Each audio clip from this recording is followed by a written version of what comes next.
કંપનીના વાર્ષિક હિસાબોની અંદર જે પાકા સરવૈયાનું ફોર્મેટ શીખીએ છે એમાં આજે આપણે જે બાજુ કમ્પ્લીટલી શીખવાની જે ડિટેલમાં એ છે મિલકતો બાજુ.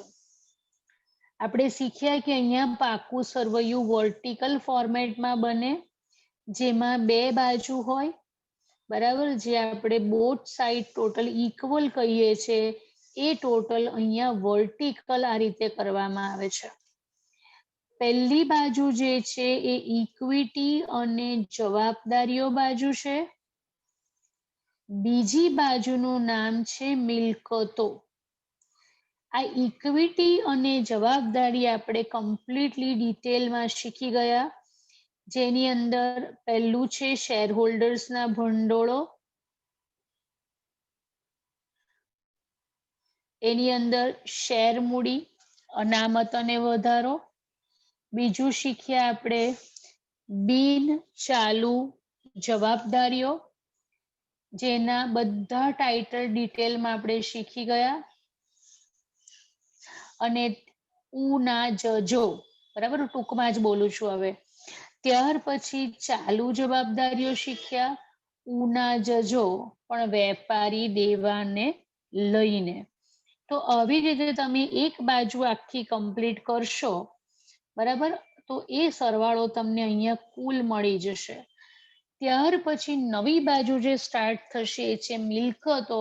તો આજે આપણે આને વિગતે સમજવાનું છે. હવે મિલકત બાજુ જે છે એમાં આપણે શીખ્યા એ પ્રમાણે બે જ ટાઇટલ. મિલકત બાજુમાં મુખ્ય જેવી ટાઇટલ છે, બીજી જે બાજુ લઈએ છીએ આપણે પાકા સરવૈયામાં મિલકતો બાજુ, જેમાં બે ટાઇટલ છે. પહેલું ટાઇટલ છે બિન ચાલુ મિલકતો, બરાબર, અને બીજું ટાઇટલ હતું ચાલુ મિલકતો. બિન ચાલુની અંદર 4 બાબતો હતી, બરાબર. ચાલુ મિલકતમાં 6 બાબતો આપણે શીખ્યા. તો આ દરેક વિશે હવે આપણે ડિટેલમાં ચર્ચા કરીશું. હું આને જ કન્ટિન્યુ કરું છું. તો પહેલું ટાઇટલ લઈએ છીએ આપણે બિન ચાલુ મિલકતો, જેમાં પહેલો છે એ કાયમી મિલકતો લખવાની રહે છે તમારે. કાયમી મિલકતો એટલે એવી મિલકતો કે જે કંપનીમાં લાંબા સમય સુધી રહે છે, બરાબર. એમાં બે ભાગ પડે છે, એક છે દ્રશ્ય મિલકતો અને બીજો જે સેગમેન્ટ એની અંદર આવે છે એ છે અદ્રશ્ય મિલકતો. આનાથી આપણે બધા જ પરિચિત છો. 11મા ધોરણથી તમે શીખતા આવ્યા છો કે દ્રશ્ય મિલકત કોને કહેવાય, અદ્રશ્ય કોને કહેવાય. જે મિલકતોને તમે જોઈ શકો છો, સ્પર્શી શકો છો, જમીન, મકાન, પ્લાન્ટ, યંત્રો, મશીનરી, ફર્નિચર, ફિક્સચર્સ, સાધન સરંજામ, વાહનો, બરાબર. અને અહીંયા લખું છું બાજુમાં વાહનો છે, ભાડા પટ્ટાની મિલકતો છે. આ બધાનો સમાવેશ કંપનીની સ્થિર મિલકતોમાં થાય છે, બરાબર.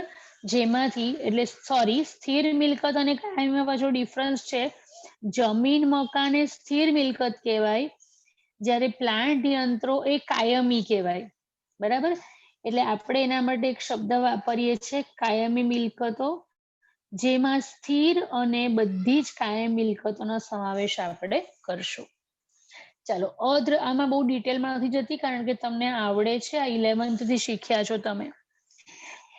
કાયમી મિલકતોનો બીજો જે ભાગ પડે છે એ છે અદ્રશ્ય મિલકતો. એમાં કઈ મિલકત આવે? અદ્રશ્ય એટલે જોઈ શકાતી નથી. પાઘડી, પેટન્ટ, ટ્રેડમાર્ક, કોપીરાઇટ. અહીંયા જોજો થોડાક નવા નામ પણ તમને જાણવા મળશે. 11th સુધી તમે આ 4 નામથી પરિચિત હતા: પાઘડી, પેટન્ટ, કોપીરાઇટ, ટ્રેડમાર્ક. એ સિવાયના નવા નામ યાદ રાખવાના છે. લાયસન્સ, આપણે એની પછી ચર્ચા કરીએ. એ જ રીતે સોફ્ટવેર અને ફ્રેન્ચાઇઝી, આ જે છે એ કંપનીની અદ્રશ્ય મિલકતોના નામ છે. પાઘડી બધાને ખબર છે.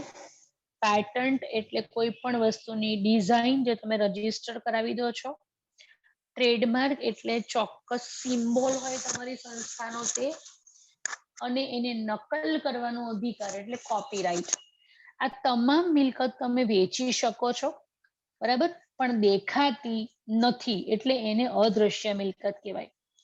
હવે લાયસન્સ, આપણી પાસે કોઈ વસ્તુ માટેનું લાયસન્સ હોય તો એ લાયસન્સ પણ તમે જ્યારે ધંધો વેચો આખો બીજાને, ત્યારે લાયસન્સ માટે તમે અલગ એના માટે રકમ માંગી શકો.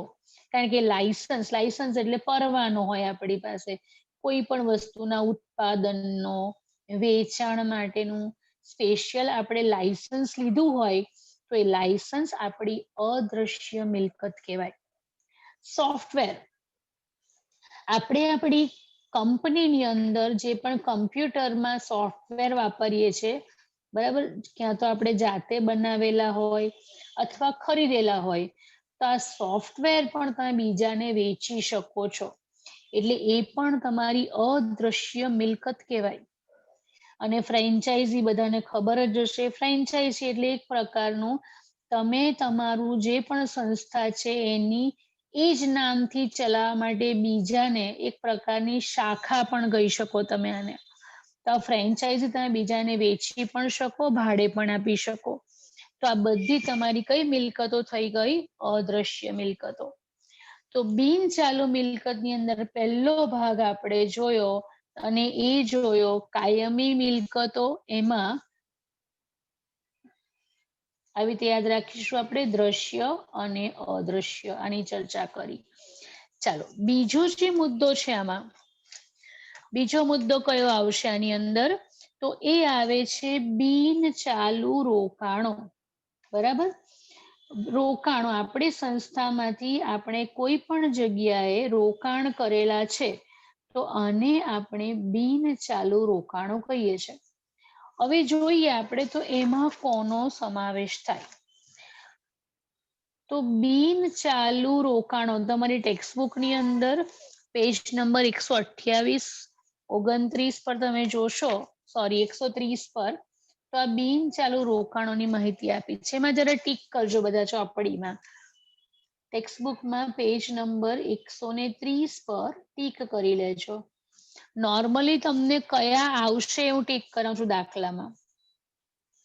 તો જુઓ, પ્રોવિડન્ટ ફંડના રોકાણો, ધંધાના કર્મચારીઓનું ફંડ આપણી પાસે પડ્યું હોય અને એ પૈસામાંથી, એ રકમોમાંથી આપણે કશે રોકાણો ખરીદીએ છે તો એ પ્રોવિડન્ટ ફંડના રોકાણ કહેવાય.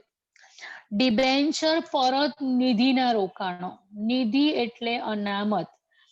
આપણે ડિબેન્ચર પરત અનામત રાખીએ છીએ ધંધામાં, બરાબર, એ એમને પડી રહે રકમ આપણી પાસે, એના બદલે આપણે કશે રોકીએ છીએ તો આ પણ એક પ્રકારનું રોકાણ. ટૂંકમાં જ્યાં પણ પાછળ રોકાણ શબ્દ આવે તો એ રોકાણો કહેવાય. બરાબર, ગૌણ કંપનીના શેર, ગૌણ કંપનીનો આઈડિયા ખબર છે કોઈને? કોઈને આઈડિયા ખરો? મુખ્ય કંપની અને ગૌણ કંપની. જો સમજો, ધારો કે એ લિમિટેડ એ આપણી મુખ્ય કંપની છે, એક બીજી કંપની છે બી લિમિટેડ, જેની અંદર આપણું 50% કરતા વધુ શેર હોલ્ડિંગ છે.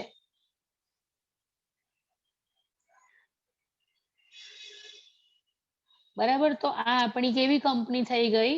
ગૌણ કંપની.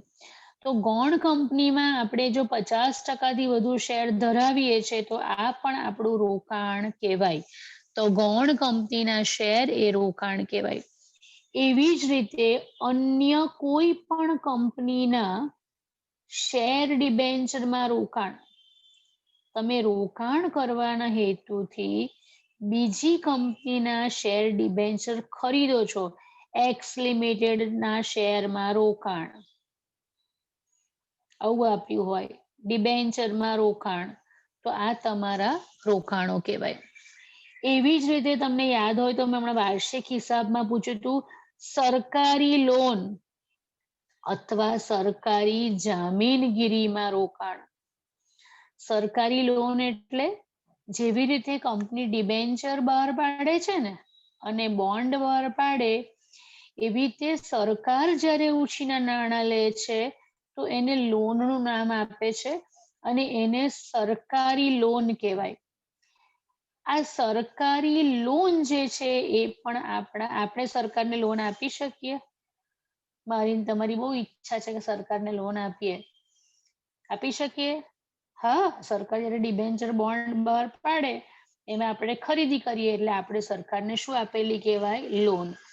આ આપણા રોકાણો એટલે કે ઇન્વેસ્ટમેન્ટ કહેવાય. બરાબર? એ જ રીતે ધ્યાન આપજો, અંડરલાઈન કરજો, હું લખું છું એટલે ટીક કરજો. મ્યુચ્યુઅલ ફંડના યુનિટ. કોઈ પણ મ્યુચ્યુઅલ ફંડની કંપની હોય, જેવી રીતે ડિબેન્ચર છે, બોન્ડ છે, લોન છે, એવા મ્યુચ્યુઅલ ફંડની કંપની હોય ને તો એ લોકો યુનિટ બહાર પાડે. જેવી રીતે કંપની શેર કે છે ને એવી રીતે આ લોકો જે હિસ્સો આપે આપણને એને યુનિટ કહે. તો એ યુનિટમાં રોકાણ કર્યું છે આપણે.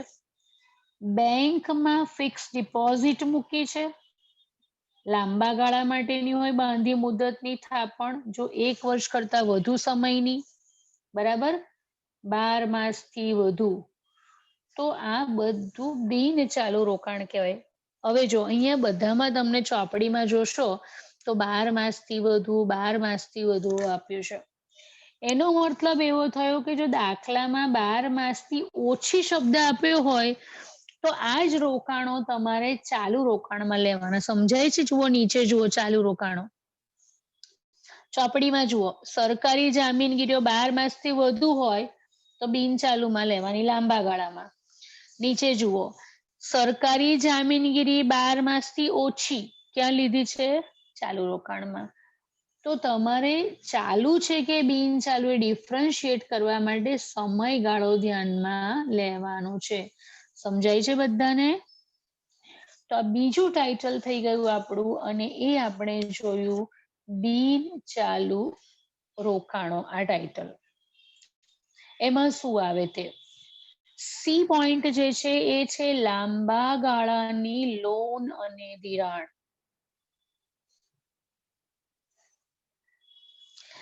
લાંબા ગાળાની લોન અને ધિરાણ એટલે જુઓ, મોટે ભાગે તમે જોશો તો યા ચોપડીમાં ટીક કરજો. કરમાં જ હું અહીંયા પાછું લખું પણ છું. નેક્સ્ટ મુદ્દો છે લાંબા ગાળાની લોન અને ધિરાણ.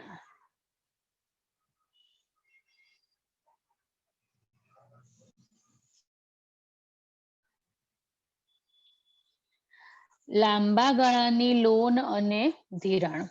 તો એની અંદર તમે જોશો તો કોઈ પણ ડિપોઝિટ શબ્દ આપેલો હોય, જુઓ અંદર કસ્ટમ ડિપોઝિટ, ટેલિફોન ડિપોઝિટ અને ઇલેક્ટ્રિસિટી ડિપોઝિટ.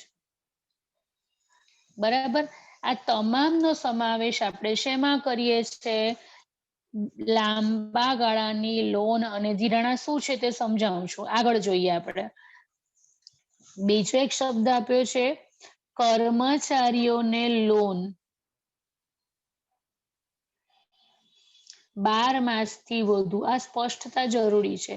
કશું ના કીધું હોય ને, બરાબર, તો પછી આપણે એને લાંબા ગાળામાં જ લખી દેવાની. પણ જો સ્પષ્ટતા હોય તો 12 માસથી વધુ એટલે લાંબા ગાળાનું, 12 માસથી ઓછું એટલે ટૂંકા ગાળાનું, એટલે ચાલુ કહેવાય. અચ્છા, custom deposit, telephone deposit, electricity deposit એટલે શું? તો તમે જ્યારે પણ કોઈ કનેક્શન લો છો, ટેલિફોનનું કનેક્શન લો, વીજળીનું જોડાણ લઈએ છીએ આપણે, ત્યારે આપણે કંપનીઓમાં એવી જ રીતે તમે જો આંતરરાષ્ટ્રીય વેપાર કરતા હોય તો કસ્ટમની અંદર તમારે અમુક રકમ ડિપોઝિટ તરીકે મૂકવી પડે. ડિપોઝિટ એટલે ધારો કે મેં ટેલિફોન લીધો BSNL પાસે, પહેલા ચાલતું BSNL, બરાબર, તો જ્યારે ફોન લીધો ત્યારે મેં ધારો કે ટેક એન એક્ઝામ્પલ 1500 રૂપિયા ડિપોઝિટ મૂકી હોય કંપની પાસે, બરાબર, ભારતીય દૂરસંચાર નિગમ લિમિટેડ પાસે. હવે જ્યારે હું ટેલિફોનનું કનેક્શન કેન્સલ કરાવું છું કે ભાઈ મને હવે BSNL નો ફોન નથી જોઈતો, મારું કનેક્શન રદ કરવું છે, તો ટેલિફોન કંપની આ ડિપોઝિટના પૈસા આપણને પરત કરશે. અને ક્યારે પરત કરે? તો જનરલી તમે કઈ દર મહિને કનેક્શન કેન્સલ કરાવવા જતા નથી. 5 વર્ષ 10 વર્ષ વાપર્યું પછી કેન્સલ કરાવો. તો ટેલિફોન ડિપોઝિટ, વીજળી કંપનીની ડિપોઝિટ, કસ્ટમમાં ભરેલી ડિપોઝિટ આ રિફંડેબલ છે, એટલે એક પ્રકારનું તમારું ઉછીના તમે કશે પૈસા આપ્યા છે એવું ગણાય. એટલે એનો અર્થ લોન અને ધિરાણમાં લેવાનો. લોન ધિરાણનો બીજો અર્થ એવો થાય છે કે મળવા પાત્ર, લાંબા ગાળા બાદ તમને જે બાબતો રિફંડેબલ છે એને પણ આપણે અહીંયા કંપની ના હિસાબમાં લોન ધિરાણ તરીકે ઓળખીએ છીએ. ચાલો આટલું ક્લિયર બધાને? Okay fine. ચાલો હવે આપણે જોઈશું તો અહીંયા તમે જોયું લાંબા ગાળાના લોન ધિરાણ. ચોથું ટાઇટલ જે છે એ છે અન્ય બિન ચાલુ મિલકતો. અન્ય બિન ચાલુ મિલકતોમાં કોનો સમાવેશ થાય છે? તો તમે જોશો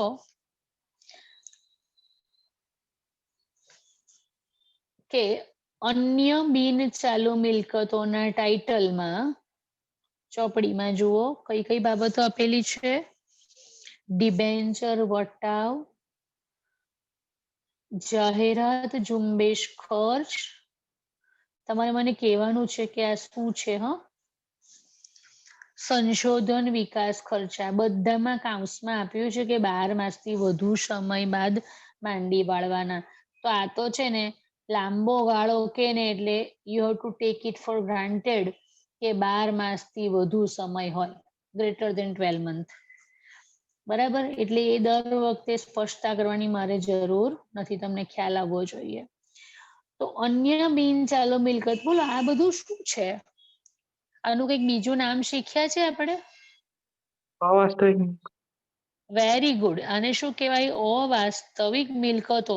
તો દરેક વિદ્યાર્થી ટેક્સ્ટ બુકમાં લખી લે કાઉન્સમાં અન્ય બિન ચાલુ મિલકતની બાજુમાં અવાસ્તવિક મિલકતો.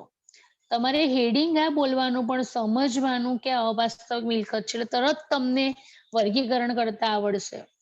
મેં તમને ડિબેન્ચર વટાવ પણ સમજાવેલું કે કંપની ડિબેન્ચર પર વટાવ આપે તો આપણે શીખ્યા હતા ને 5 વર્ષમાં કંપની માંડી વાળે, 1/5 ભાગ માંડી વાળે, એવો દાખલો આપણે શીખ્યા.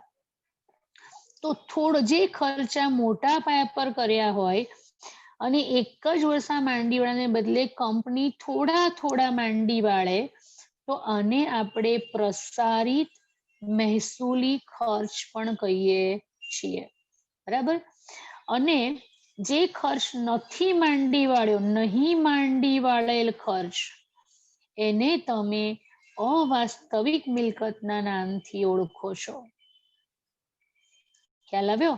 તો અવાસ્તવિક મિલકત એટલે બીજું કઈ નહીં, અહીંયા ટાઇટલમાં તમારી બિન ચાલુ મિલકતો, અન્ય બિન ચાલુ. ચાલો આટલું બધાને ક્લિયર થઈ ગયું હશે. તો હવે મિલકતો બાજુનો એક સેગમેન્ટ આપણે પૂરો કર્યો અને એનું નામ છે બિન ચાલુ મિલકતો.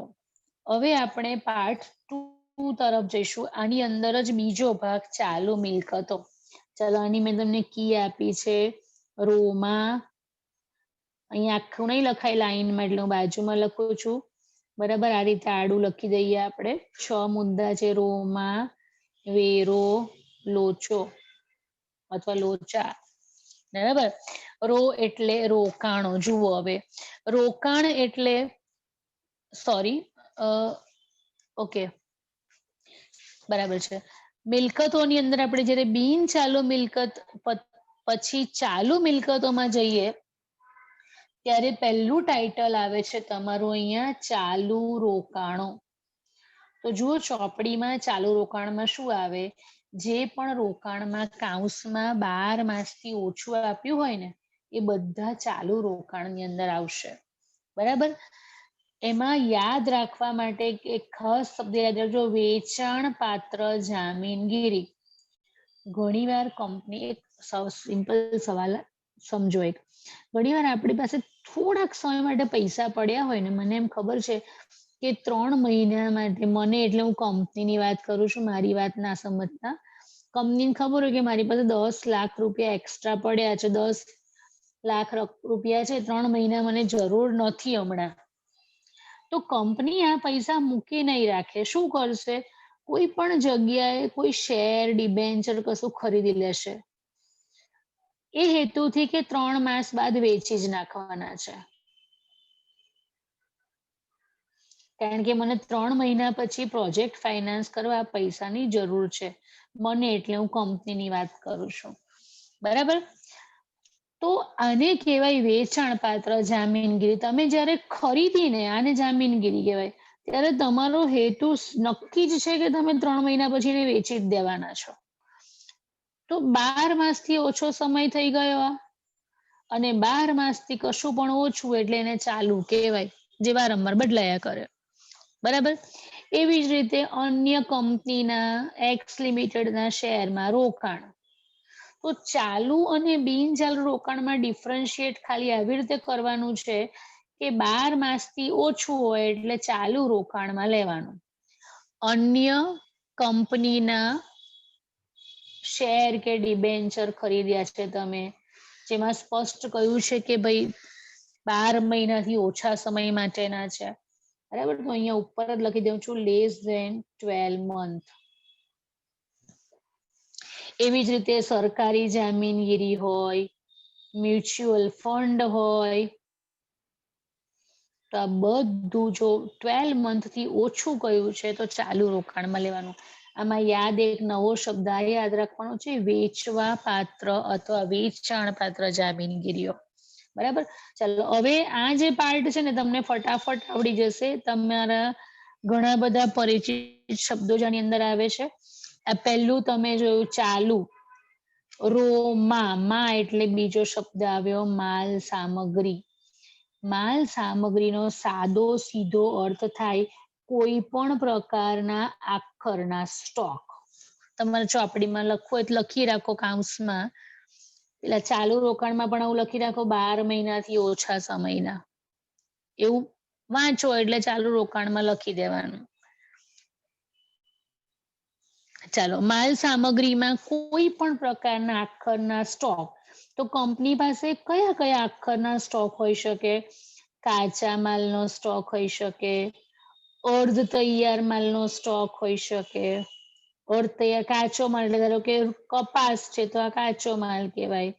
એમાંથી સૂતર બનાવીને રાખ્યું છે આપણે, દોરા, તો અર્ધ તૈયાર માલ કહેવાય. એમાંથી કાપડ બન્યું તો એ તૈયાર માલ કહેવાય. તો આ તમામ પ્રકારના કાચા માલ, તૈયાર માલ, અર્ધ તૈયાર માલ, કોઈ પણ પ્રકારના માલના સ્ટોક. એવી જ રીતે ડેડ સ્ટોક, જેને તમે છૂટા ઓજારોનો સ્ટોક કહો છો, ડેડ સ્ટોક. બરાબર? અથવા છૂટા ઓજારો, ગુજરાતીમાં આપ્યું તો છૂટા ઓજારો, તો એને પણ સામગ્રીમાં લેવાનું. 2 શબ્દો નવા છે તમારા માટે અહીંયા, વપરાશી સ્ટોર્સ અને માર્ગસ્થ માલ. જરાક આ 2 આપણે જનરલી તમને છે ને આ જ સ્ટોક આવે, તૈયાર માલનો સ્ટોક અથવા ડેડ સ્ટોક. આ 2 એટ ધ મોસ્ટ કાચા માલનો સ્ટોક આવે. પણ આમાં છે એટલે આપણે સમજી લઈએ, વપરાશી સ્ટોર્સ અને માર્ગસ્થ માલ એટલે શું? તો વપરાશી સ્ટોર્સ એટલે ધારો કે આપણે કોઈ વસ્તુનું એસેમ્બલિંગનું કામ કરીએ છીએ. એસેમ્બલિંગ એટલે ખબર છે તમને, અલગ અલગ જગ્યાએથી આપણે સ્પેર પાર્ટ ખરીદતા હોય અને પછી એને એસેમ્બલ કરીને આપણે ફાઇનલ પ્રોડક્ટ બનાવીએ છીએ. તો આવા બધા અલગ અલગ પાર્ટ આપણી પાસે પડ્યા હોય, એનો જે સ્ટોક હોય ને, એ કાચો માલ પણ નહીં કહેવાય, અર્ધ તૈયાર પણ નહીં કહેવાય ને તૈયાર પણ નહીં કહેવાય. દાખલા તરીકે આપણે કંઈક મોટર બનાવીએ છીએ કશાની, તો વાલ પડ્યા હોય આપણી પાસે, સર્કિટ હોય, બરાબર? તો આ બધી વસ્તુ જે છે એને વપરાશી સ્ટોર્સ કહેવાય. તો સ્ટોર્સ નો અર્થ અહીંયા સ્ટોક જ થાય. એવી રીતે માર્ગસ્થ માલ એટલે શું? માર્ગસ્થ માલ એટલે તમે કોઈ જગ્યાએથી માલ ખરીદીને મંગાવ્યો છે, બરાબર, પણ હજુ એ માલ ટ્રાન્સપોર્ટેશનમાં છે, ટ્રક નીકળી ગઈ છે હૈદરાબાદથી, હજુ સુરત આવી નથી આપણી પાસે. અને મીન વાઇલ જો આપણે વાર્ષિક હિસાબ બનાવતા હોઈએ 31મી માર્ચે અને એ સ્ટોક આપણને